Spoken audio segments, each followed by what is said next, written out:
Vamos abrir as nossas Bíblias, irmãos, aqui no livro de Atos dos Apóstolos, capítulo de número 8.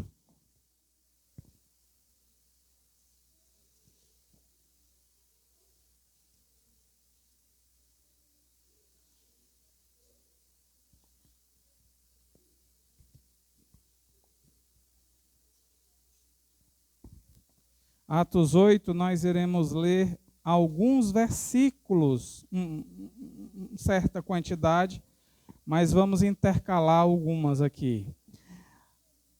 Atos 8, nós iremos ler inicialmente do 5 ao 27, depois o 39 e 40. Amém? Diz assim a palavra de Deus. E descendo Filipe à cidade de Samaria, lhes pregava a Cristo. E as multidões unanimemente prestavam atenção ao que Filipe dizia, porque ouviam e viam os sinais que ele fazia. Pois os espíritos imundos saíam de muitos os que tinham, clamando em alta voz. E muitos paralíticos e coxos eram curados, e havia grande alegria naquela cidade.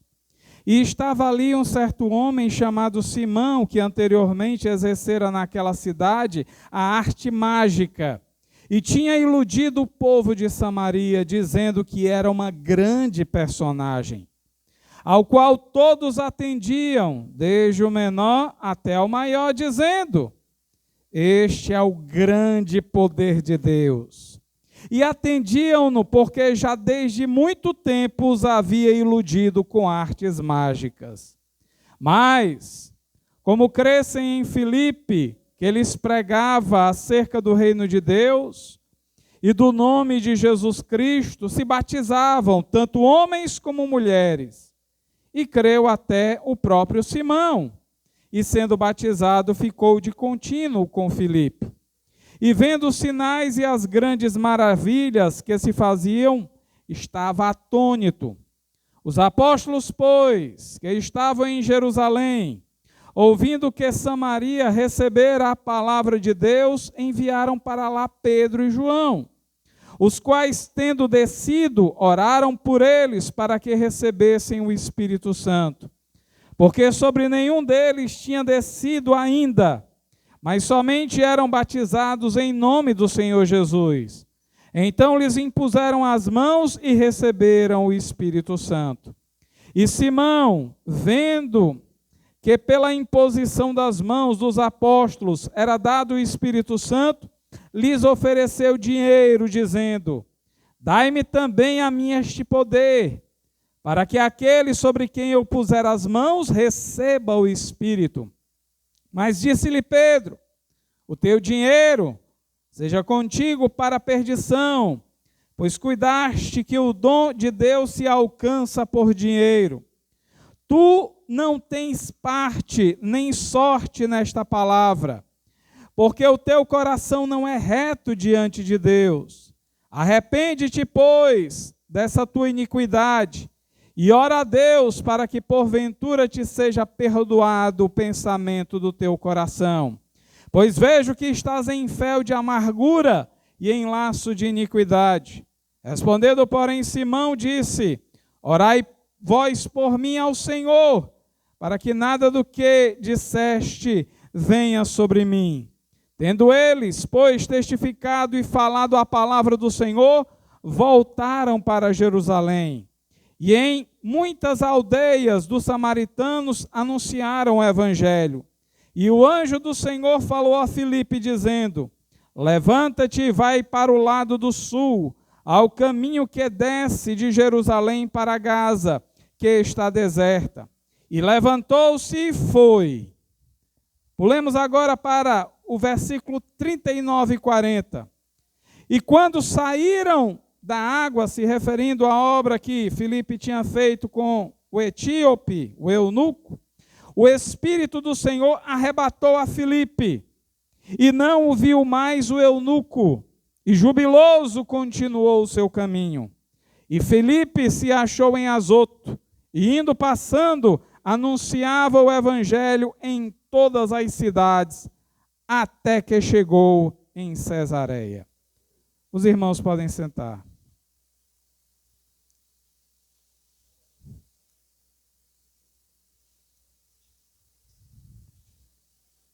Se eu tenho um objetivo nessa tarde, esse objetivo é levar cada um dos irmãos, homens e mulheres, crentes todos aqui, a saberem que os personagens da Bíblia Sagrada, que todos esses homens e mulheres que estão aqui relacionados, em que as suas histórias nos foram narradas, em que há um registro sobre eles aqui neste livro sagrado, eu quero que vocês saibam que eles não são ou não foram diferentes de nós.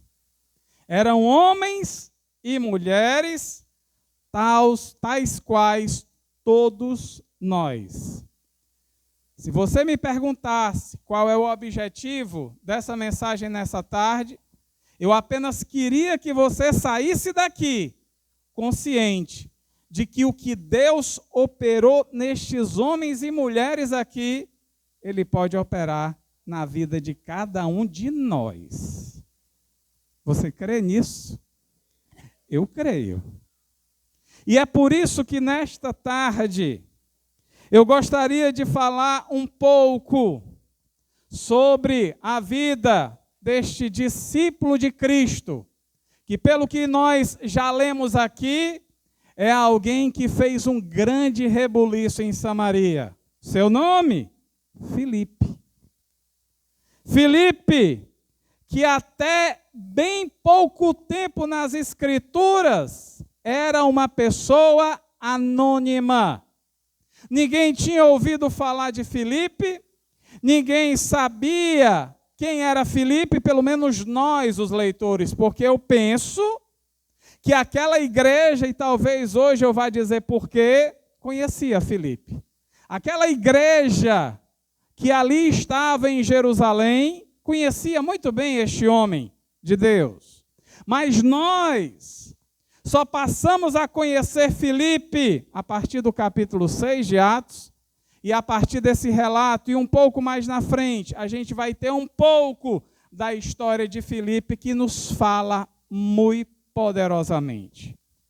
Filipe, meus irmãos, segundo Atos 6, era um crente de boa reputação, era um crente cheio do Espírito Santo de Deus. E era um crente cheio de sabedoria. Segundo Atos, capítulo 21, verso 8 e 9, Filipe era evangelista e tinha 4 filhas donzelas que profetizavam. Ou seja, o lar de Filipe era uma bênção. Se a gente dividisse assim, vamos fazer uma ilustração, o dia em 4 momentos, tinha 4 filhas para falar em cada momento do dia para aquela família. Porque eram 4 mulheres, donzelas, que profetizavam. É claro que as profecias vinham segundo a orientação de Deus. Estou fazendo apenas uma ilustração para dizer que o lar de Filipe era uma bênção. Por ele ter sido uma bênção, a instrução dentro do seu lar estabeleceu também a bênção. Filipe, meus irmãos, como nós lemos nessa tarde, e encontramos aqui no texto lido alguns atos e fatos sobre a vida de Filipe, não mais em Jerusalém, porque Filipe saiu de Jerusalém e agora nós encontramos ele em Samaria. E ali em Samaria, você leu comigo, Filipe expulsou demônios. E esses demônios, pela unção de Filipe, saíam reclamando, porque a Bíblia diz que eles clamavam em alta voz.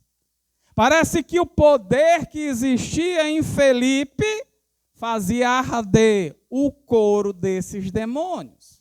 E eles saíam clamando. Diz a Bíblia que paralíticos e coxos eram curados. E também havia grande alegria na cidade. Um fato inusitado estava acontecendo em Samaria, porque Samaria parece que foi visitada apenas naquele dia que Jesus bebeu da água da fonte e conversou com uma mulher, e ali anunciou a salvação para também os moradores de uma vila próxima. E aquele momento foi muito bom, porque a salvação foi ali empregada. Mas neste momento, Samaria foi visitada, meus irmãos, por um verdadeiro e genuíno avivamento espiritual. E um só crente foi capaz de realizar este feito na presença do Senhor. Olha aí, irmãos, só um crente. A gente às vezes se encoraja de evangelizar. Não, vamos fazer aqui uma vigília, porque só com muitos irmãos que o negócio vai ser bom. Bastou um crente aqui. Um só crente sacudiu Samaria. Só um crente cheio do Espírito Santo. Ou seja, Filipe realizou sinais e grandes maravilhas, deixando inclusive pessoas atônitas. E além disso, diz o texto que nós lemos, o anjo do Senhor apareceu para ele e falou-lhe. Que visitação tremenda, um anjo aparecer para um servo de Deus e ali anunciar alguma coisa da parte de Deus. Em outro momento, o Espírito Santo arrebatou Filipe de uma cidade para outra. Você sabe o que é arrebatar? Tomar ele de um canto e levar para outro. Você lembra de Enoque lá do Antigo Testamento de Gênesis? A Bíblia Sagrada diz que Deus o transladara. Tomou para si, tirou da terra e levou para a glória. Em qual local, não sei. Semelhantemente, a Bíblia Sagrada diz que o Espírito arrebatou Filipe de um lado para outro, demonstrando um poder sobrenatural e inigualável, irmãos, que até hoje não conseguiram criar uma máquina de teletransporte, né? Hoje em dia as pessoas são loucas. Nos filmes aí fictícios, as pessoas querem fazer uma máquina de teletransporte. Da onde é que eles inventaram essa história, irmãos? Está na Bíblia. O Espírito Santo tomando de um lado e levando para outro. Só na Bíblia isso é possível. E a Bíblia Sagrada diz que, além disso, o Espírito falou para Filipe e Filipe ouvia o Espírito falar com ele, porque o Espírito ordenou que ele pregasse e ensinasse a palavra para o eunuco, e assim ele fez. Irmãos, é importante que a gente relacione essas características lidas de Filipe, para que a gente tenha a ideia da ficha desse crente. Porque nessa leitura a gente pode concluir que Filipe era um crente consciente de tudo o que Deus poderia fazer através dele. Você entendeu? Hoje nós ouvimos aqui que de vez em quando crentes ficam desesperançados por força das tribulações da vida. Mas aqui eu estou dizendo, não pela minha própria palavra, eu não posso garantir nada, mas a palavra de Deus pode garantir tudo. Por isso Paulo dizia, tudo posso naquele que me fortalece. Eu posso padecer o pão, mas em Cristo Jesus eu estou feliz. Mas eu posso ter abundância, tendo a mesma felicidade. Filipe, meus irmãos, é um marco da consciência para que nós possamos entender o que ele pode fazer através de nós. E além disso, Filipe era um homem abnegado para realizar a obra que Deus tinha colocado no coração dele. Veja que Filipe não ficou, meus irmãos, estagnado em Jerusalém. Filipe se prestou a anunciar a palavra de Deus para além dos muros de Jerusalém e pregou para Samaria. E a Bíblia diz que ele foi até Cesareia. Parece que foi o final do seu ministério, porque lá na frente, se não me falha a memória, no capítulo 21, a Bíblia diz que foi lá que Filipe fixou residência. E ali continuou a sua obra de evangelização, mas a sua obra missionária, no sentido de ir para além de fronteiras, parece que estabeleceu ali, findou-se ali, mas ele continuou a operar. Ou seja, até chegar naquele ponto, Filipe foi abnegado. Filipe recusou-se ao conforto, recusou estar bem de vida para anunciar a palavra de Deus a quem quer que Deus o enviasse. E assim, irmãos, eu posso dizer que é visível vermos a presença de Deus e o seu poder em Filipe. Eu acho que daqui dá para a gente ver. Quem lê isso em Atos e quem leu atentamente isso comigo, conclui facilmente que existia na vida de Filipe o poder de Deus. Não é verdade? Existia o poder de Deus na vida de Filipe. Mas aqui é onde eu gostaria de iniciar a nossa pregação propriamente dita. Esse poder que Filipe tinha na vida dele era fruto do quê? Nós lemos aqui que Filipe era um homem moralmente reto, correto, digno. Aliás, a Bíblia Sagrada diz que Filipe era um diácono da igreja. Entrou no ofício diaconal porque tinha alcançado muito boa reputação na comunidade. Será que o poder de Filipe se restringia a esses pontos da sua vida, essas características próprias?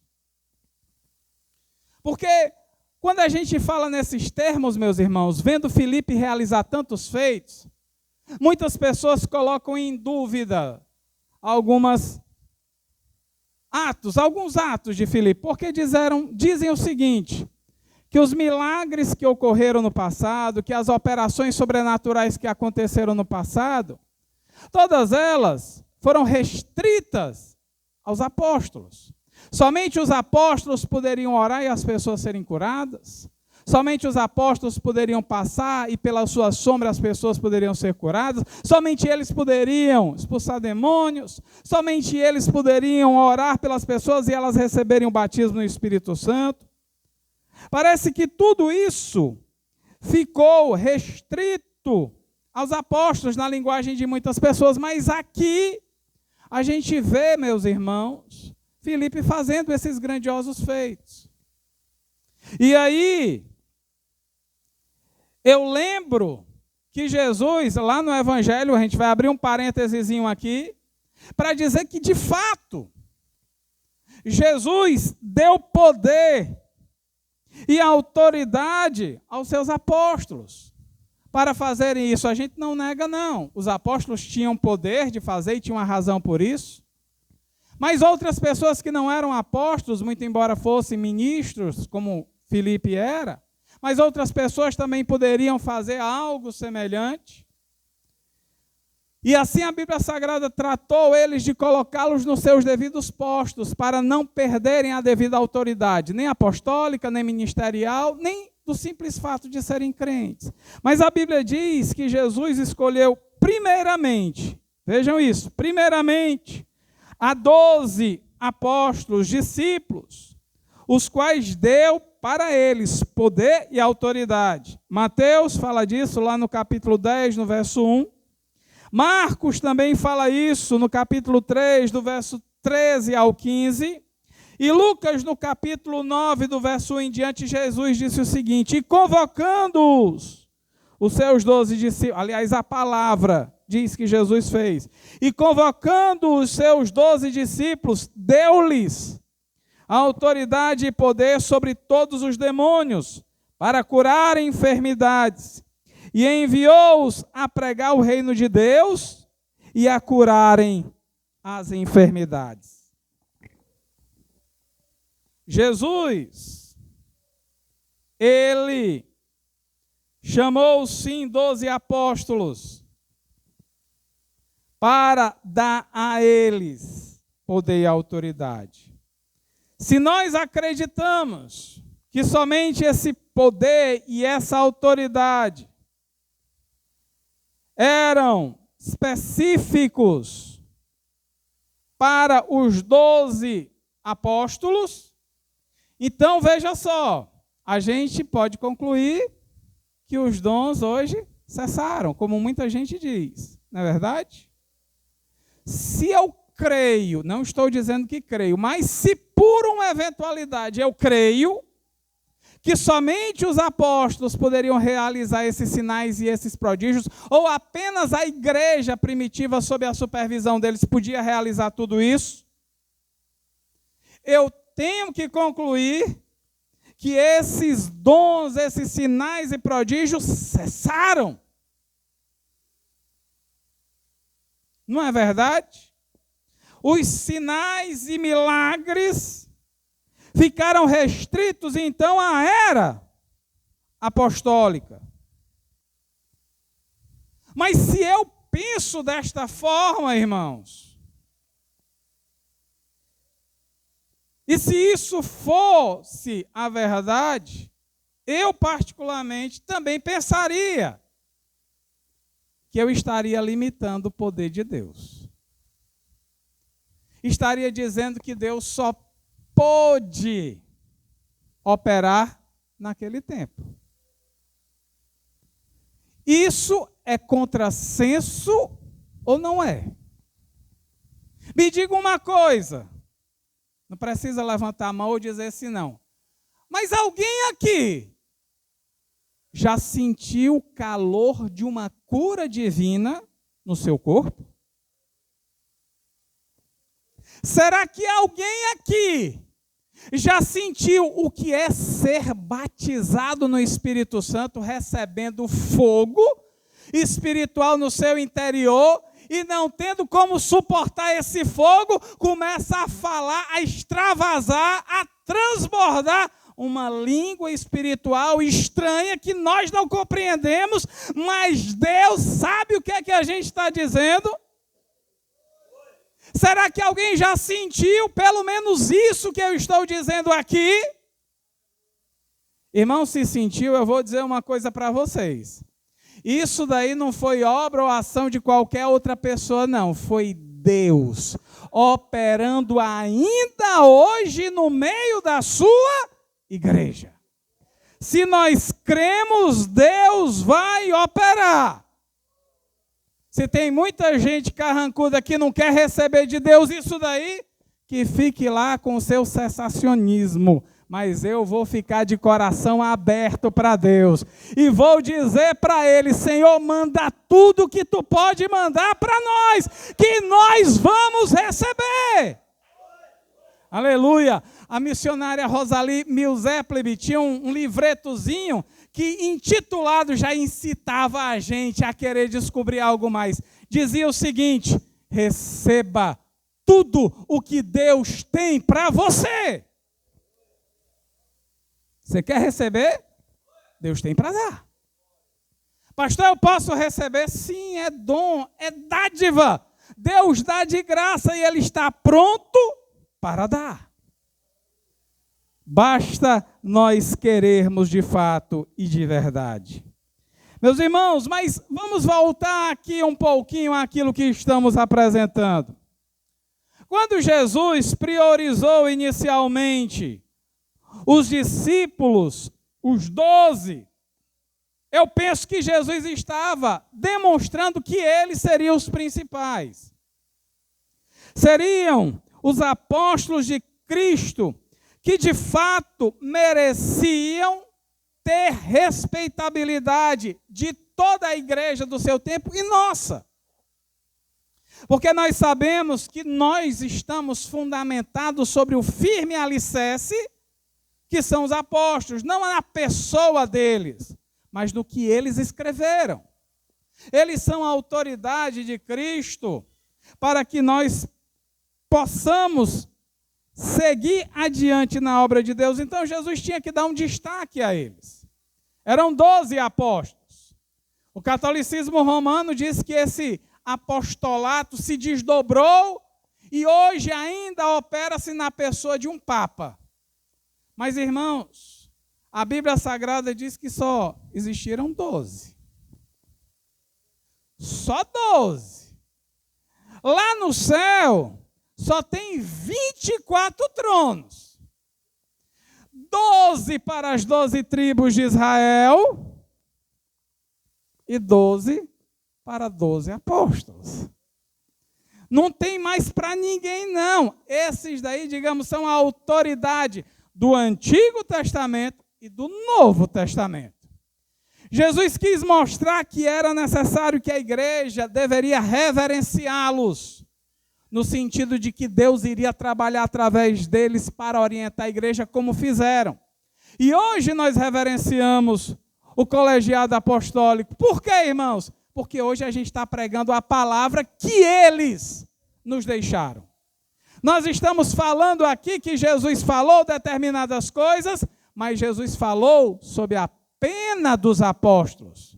Foram os apóstolos que escreveram todas as instruções, os ensinamentos de Cristo. Jesus nunca escreveu nada. Foram os apóstolos que deixaram tudo preparado para que nós tivéssemos o que nós temos hoje. Ou seja, irmãos, respeitemo-nos. Respeitemos os apóstolos. A gente respeita tanto esses apóstolos que estão na Bíblia. Que me perdoem, irmãos. A gente faz chacota com esses apóstolos modernos. Porque são um bando, meus irmãos, de iletrados biblicamente. O sujeito querer dizer que ele é o apóstolo hoje em dia, isso é falácia. Isso é enganação. Isso é uma proposição de quem quer, meus irmãos, tirar proveito da vida de muitas pessoas, porque quando ele coloca um título assim mais destacado do que os outros, é para que as pessoas pensem que ele é melhor e mais espiritual do que os outros. Eu quero ver. Eu quero ver eles orando pelos enfermos e sendo os enfermos curados. Pastor, mas tem um apóstolo tal ali que eu já vi. Eu não vi. Eu já vi esses tais apóstolos aí pagando para atores encenarem curas. Já vi. Mas não fazerem grandes feitos. Porque os apóstolos aqui da Bíblia fizeram grandes feitos em nome do Senhor. Respeitemos esses apóstolos. Depois dessa primeira comissão, diz a Bíblia Sagrada, Jesus designou outros além dos 12 apóstolos. Diz a Bíblia lá em Lucas 10. Vamos ler lá. Lucas 10, alguns textos, para que a gente conheça esse segundo comissionamento. Lucas 10, 1, 9 e 17. Está assim escrito. Se você não quiser abrir, eu vou ler. E depois disso, designou o Senhor ainda outros 70, além dos 12. E mandou-os adiante da sua face, de 2 em 2, a todas as cidades e lugares aonde ele havia de ir.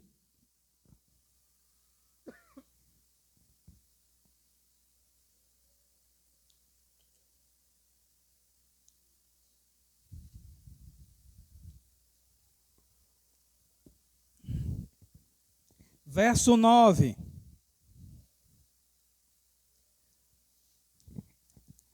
E curai os enfermos, disse Jesus, que nela houver, e dizei-lhes, é chegado o reino de Deus. Verso 17. E voltaram os 70 com alegria, dizendo, Senhor, pelo teu nome, até os demônios se nos sujeitam. Vejam, irmãos, vejam que coisa interessante. Jesus, depois de comissionar 12, comissionou mais 70. Primeira comissão, depois a segunda comissão. De 70. Lá, Jesus disse exatamente o que tinha dito anteriormente. Curar enfermos, expulsar demônios, fazer aí sinais e prodígios, porque eu estou dando autoridade e poder. Veja que Jesus deu autoridade e poder para os 12, mas deu também autoridade e poder para os 70. E eu não vou nem falar de Marcos 16, que ali ele vai falar e a gente entende que é para toda a igreja. Mas, enfim, ali Jesus disse, meus irmãos, algo que toca profundamente no nosso coração. Lucas 10, 20, ainda diz o seguinte, mas não vos alegreis, porque se vos sujeitem os espíritos, alegrai-vos antes, pois estarem os vossos nomes escritos nos céus. Até aqui, a gente está procurando saber o porquê de Filipe ter sido capacitado para poder realizar tamanhos feitos que a gente leu no início. A gente perguntou, foi por ser ele um homem decente? Foi porque ele era diácono? E aqui, a Bíblia Sagrada diz que aqueles 70 apóstolos fizeram o que fizeram porque eram salvos. E Jesus disse aqui, ó, vocês são salvos. Eu não posso dizer outra coisa, foi Jesus que disse, o nome de vocês está escrito nos céus. Então eles eram salvos. Será que a gente pode acreditar que eles fizeram e realizaram esses sinais porque simplesmente eles eram salvos? Porque o nome deles estava escrito nos céus, e por isso eles puderam realizar os sinais e prodígios.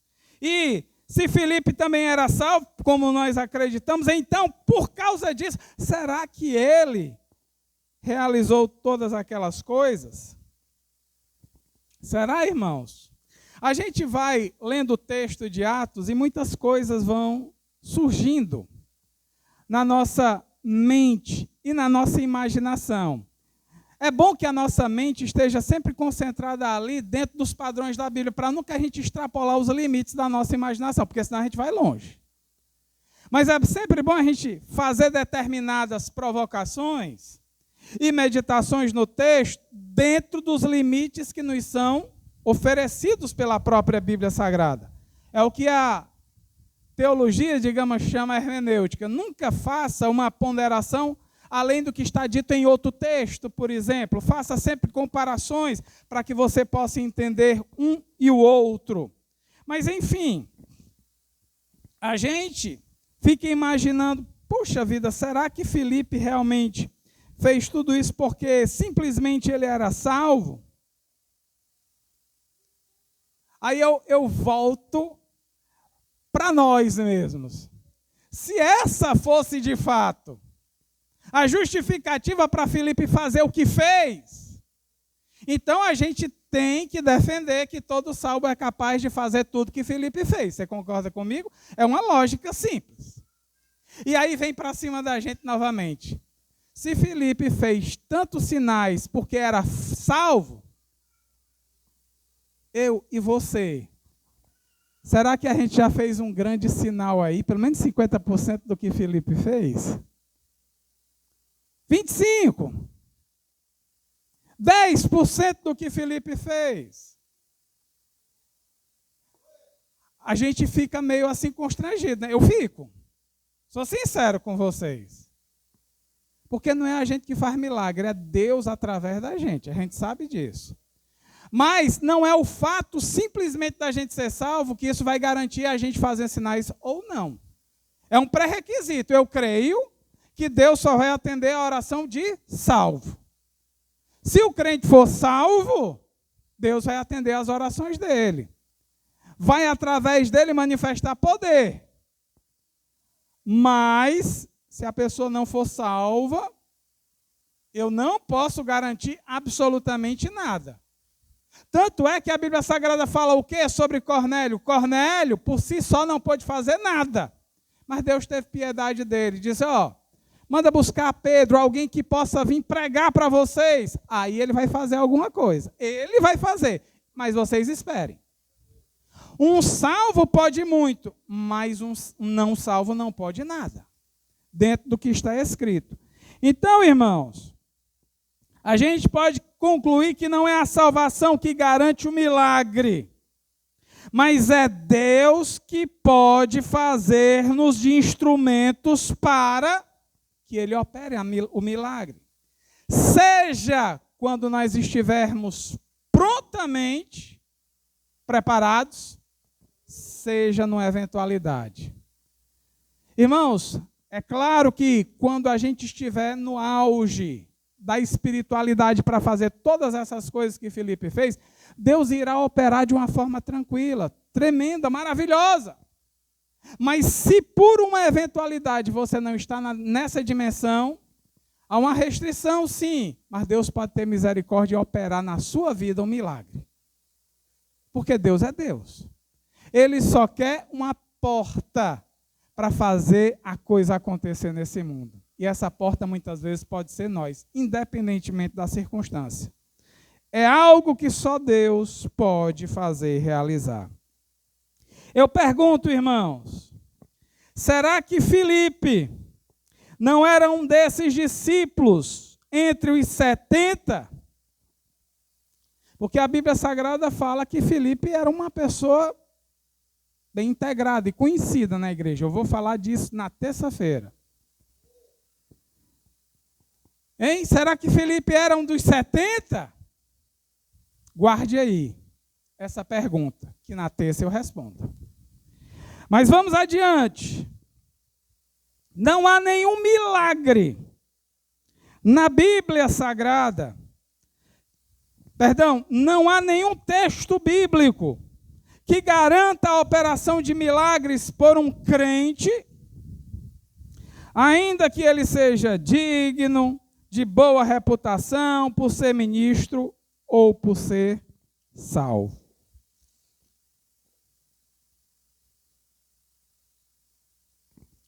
Mas,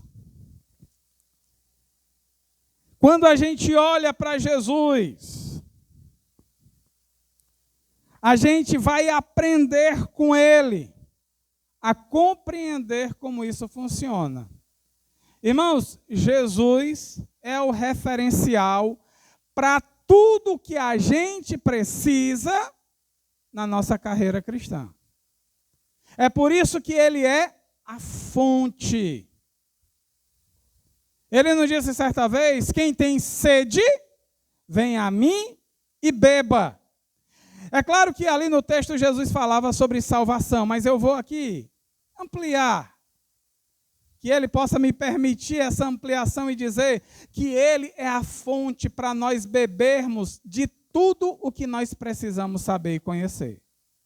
Quando a gente olha para Jesus, a gente tem resposta para todas as coisas que nós precisamos saber. Inclusive, para essa que nós estamos tratando sobre a vida de Filipe, que repercute para nós também. Lá em Lucas, no capítulo 4, no verso 1, está escrito, Jesus, cheio do Espírito Santo, voltou do Jordão e foi levado pelo Espírito ao deserto. Nós sabemos e conhecemos que no dia que Jesus foi batizado nas águas, o Espírito Santo desceu sobre ele, e aqui a Bíblia está dizendo que a partir daquele dia, ele ficou cheio do Espírito Santo. voltou para o Jordão e depois foi levado pelo Espírito para o deserto. Ora, Jesus como homem, irmãos, após ser batizado, recebeu o Espírito e ficou cheio. Cheio do Espírito Santo, foi para o deserto. Agora, Mateus dá-nos a entender aqui que durante 40 dias, Jesus se consagrou. E somente depois desses 40 dias, ele teve fome. Parece que o período, meus irmãos, de jejum de Jesus no deserto serviu para que ele pudesse se consagrar. E eu vou dizer aqui uma coisa bem interessante com respeito a isso. Eu vou dizer para que a gente possa tentar entender um pouco. Foi no deserto que ele pôde se ajustar bem ali com o Espírito Santo, porque aquela experiência de Jesus com o Espírito era nova. Jesus, que era o Deus encarnado, estava recebendo a dimensão do Espírito nele próprio. Nunca tinha se visto um negócio desse. Era uma experiência nova. Como homem, Jesus estava ali se ajustando a como deveria proceder pelo Espírito. Foi uma experiência nova. E aí você me pergunta onde a gente quer chegar com essa informação. É que Jesus, meus irmãos, se consagrou à obra que ele tinha sido enviado para realizar completamente ao Espírito para ser guiado e direcionado fielmente por ele.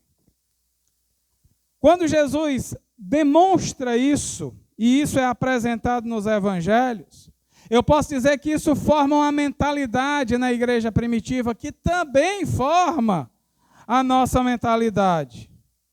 A igreja é levada a pensar e a considerar as experiências de Cristo e as experiências dos apóstolos para que ela possa, de fato, praticar tudo que está aqui escrito.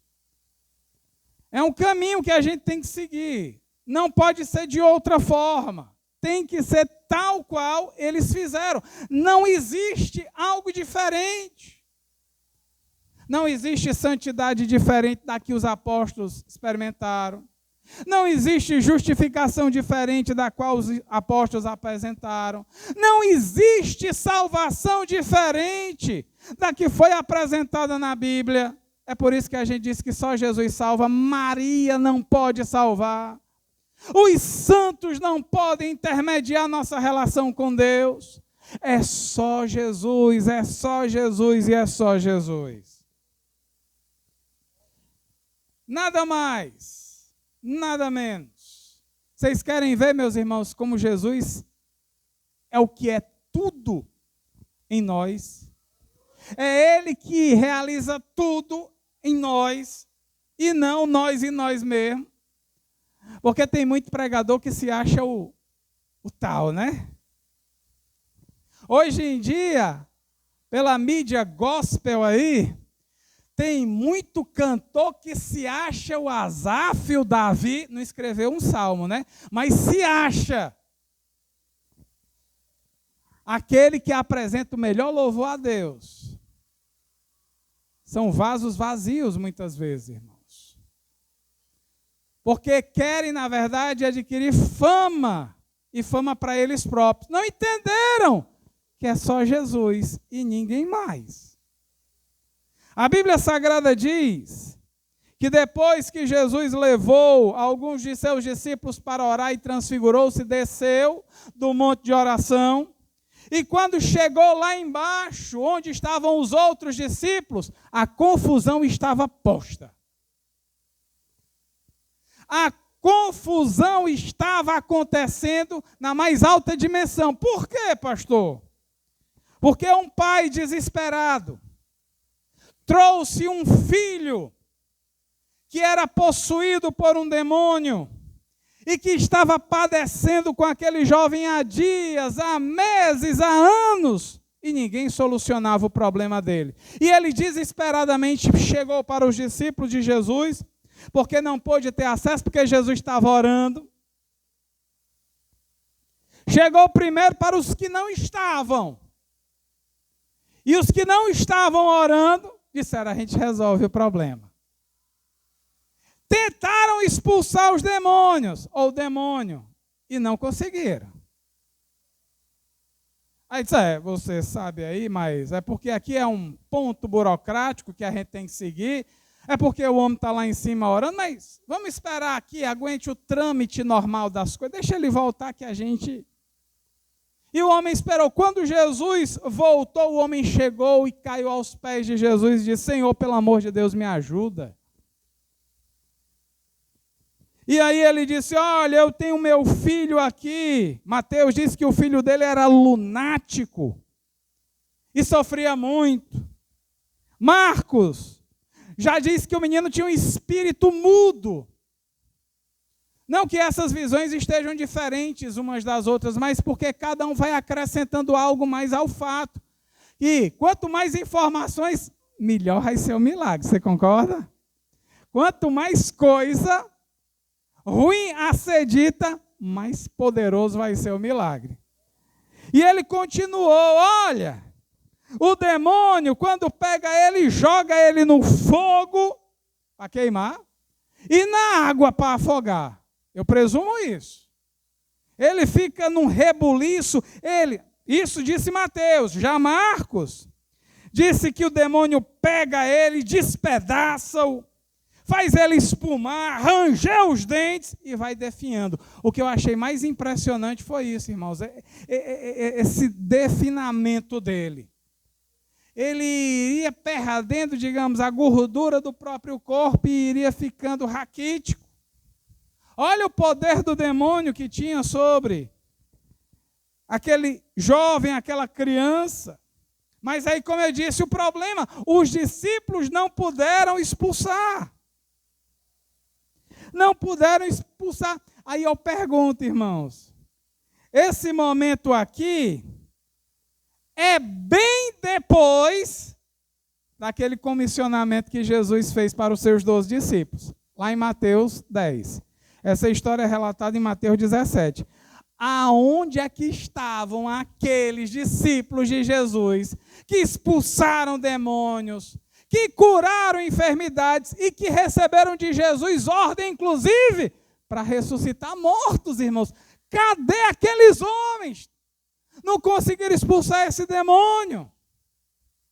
Jesus, olha, deixa eu dizer uma coisa boa para vocês. Irmão, Jesus preza pelo dom que ele nos dá, e ele cobra a responsabilidade.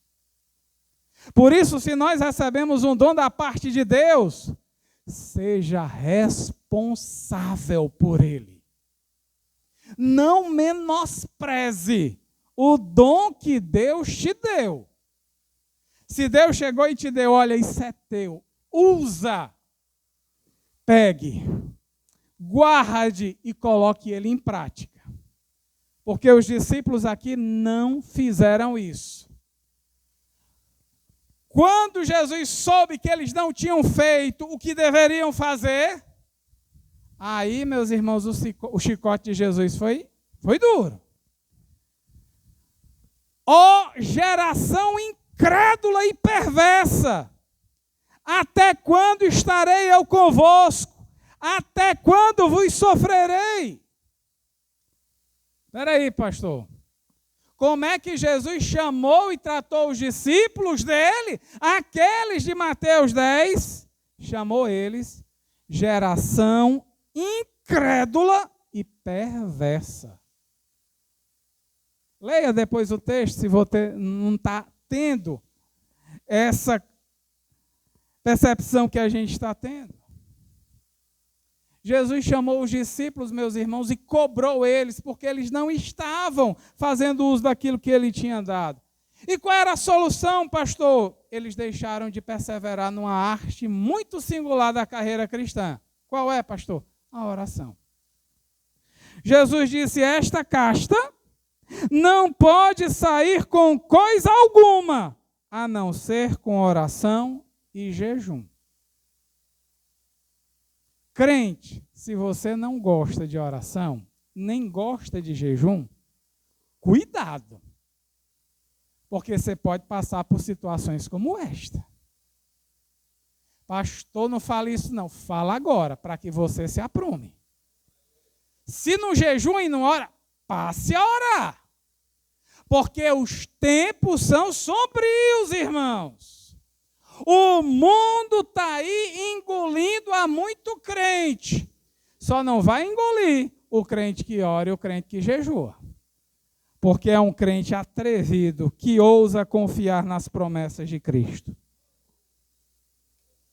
Vamos adiante.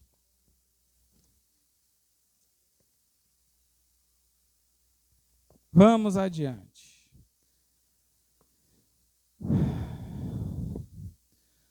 Os discípulos não cultivaram neste momento a arte da oração.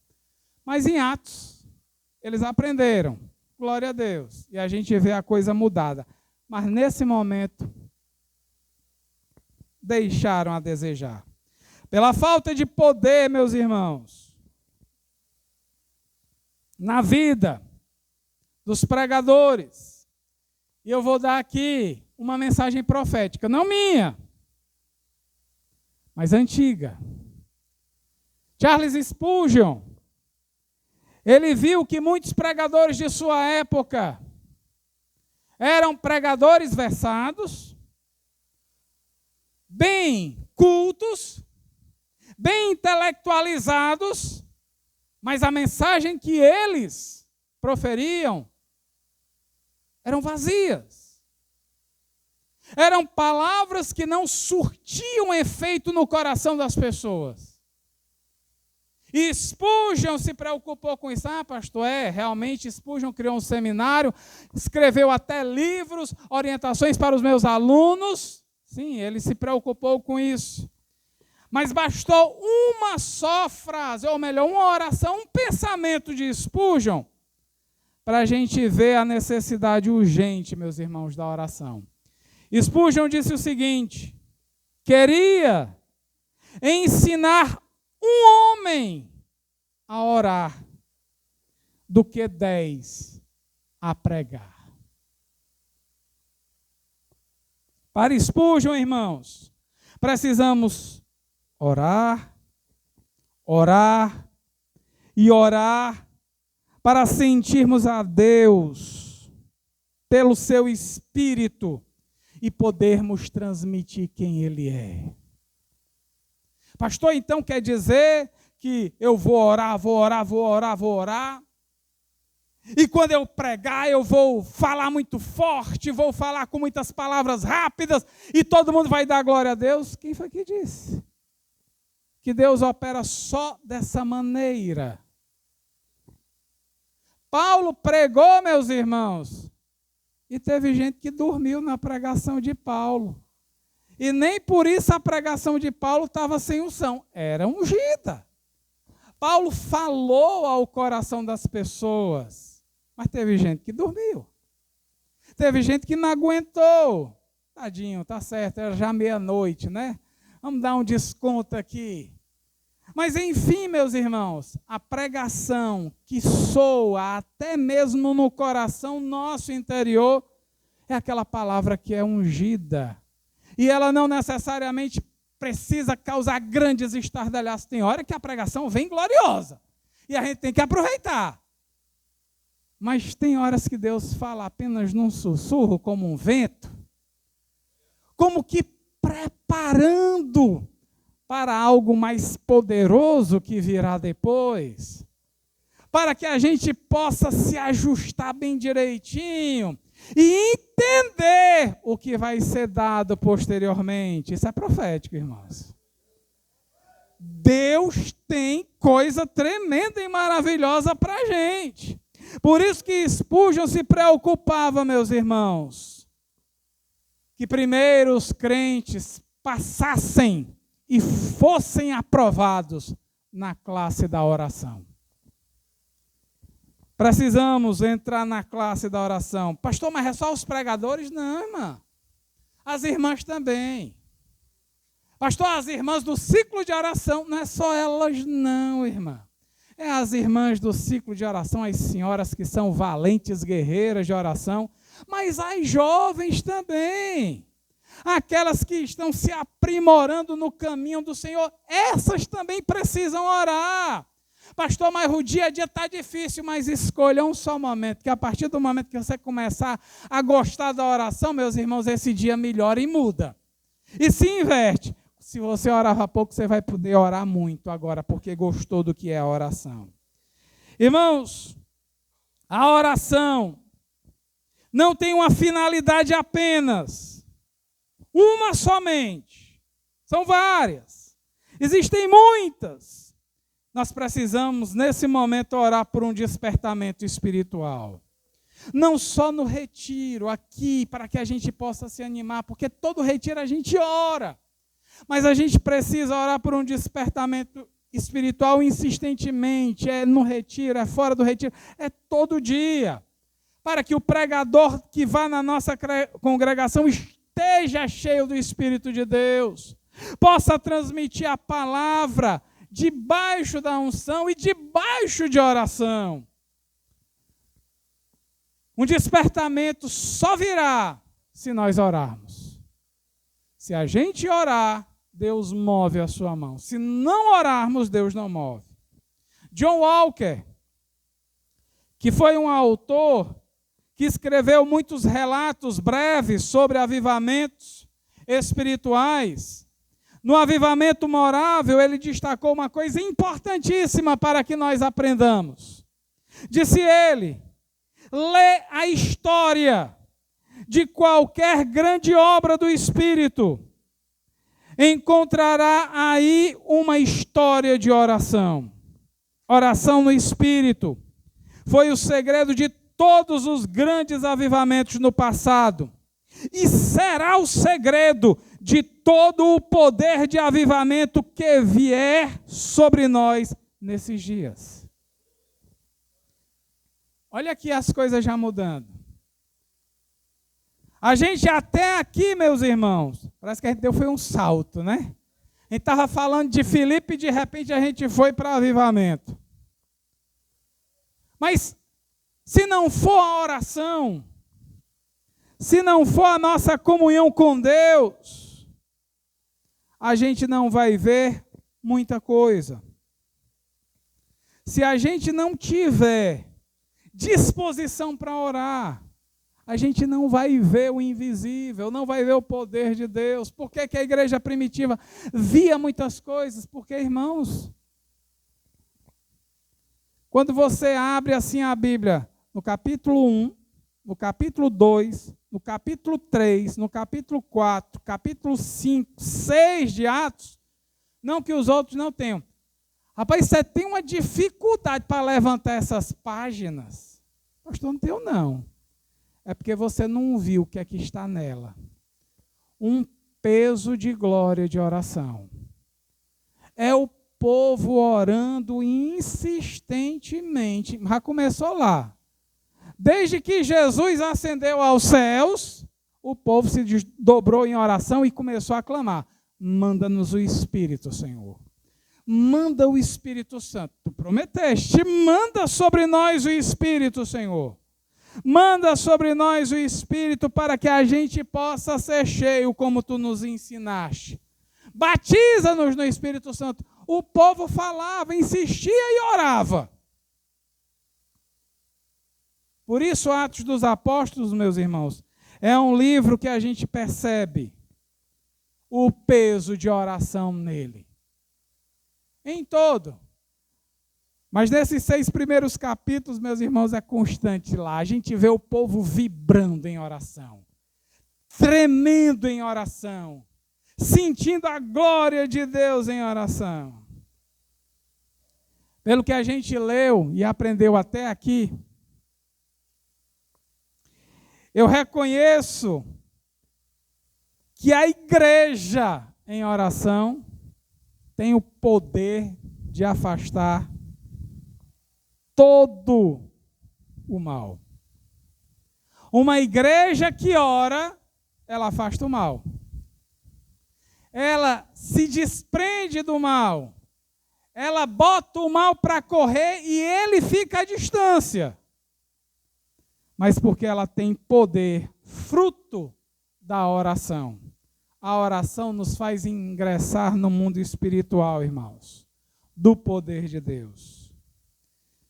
Por isso, para concluir, pastor, mas você não ia falar sobre Filipe? Tem amanhã e tem terça de novo. Todos esses dias eu vou falar de Filipe. Mas eu não vou estar aqui. Paciência. Mas amanhã eu vou falar mais um pouquinho de Filipe. E na terça também. Para concluir, Samuel Chadwick, acho que é essa a pronúncia, pastor metodista, escreveu o seguinte: a maior preocupação do diabo é afastar do cristão a oração. Guarde isso aí no seu coração. A maior preocupação do diabo é afastar os cristãos da oração. Ele não teme os estudos. Só os estudos. Se o camarada se dedica só aos estudos, ele não teme.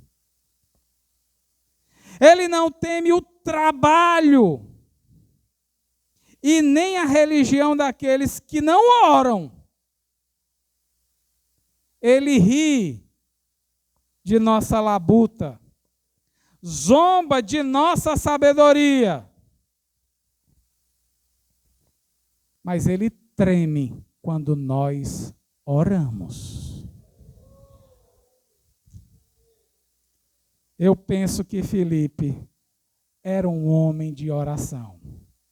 Por isso que os demônios, como eu disse no começo, saíam dos corpos que eles possuíam com o couro queimado, clamando em alta voz, porque tinha poder na vida de Filipe, porque ele era um homem de oração. Vamos ficar de pé nessa tarde, irmãos.